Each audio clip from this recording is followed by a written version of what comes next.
How do you capture to make sure the people that you are putting into those customers represent your brand appropriately?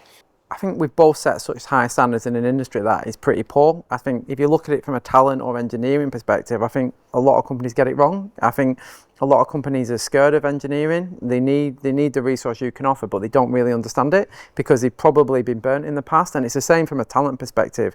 You know, the problem I've got with recruitment is talent to the kind of vehicle to entry is really low. You could start with a mobile phone and a laptop, really.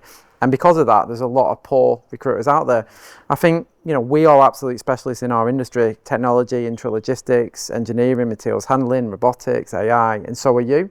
And I think, you know, I talk a lot about talent rather than recruitment, and I think we're trying to do things differently.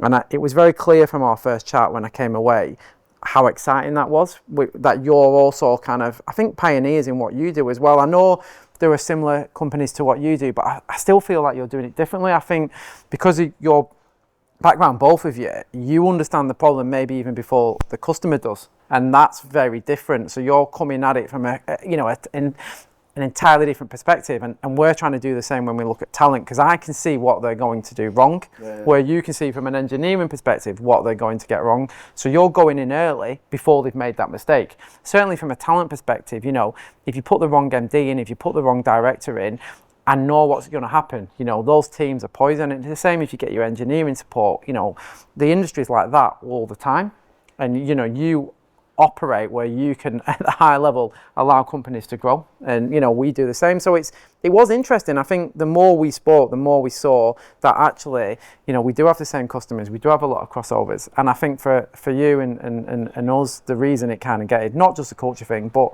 you know, we want to be set apart in this industry. You know, I want to think, you know, who are the experts, and I think your name's certainly up there, and you know, hopefully we can kind of follow that path as well. So yeah, like I said, it was certainly after the second chat, it was a pretty easy decision for us.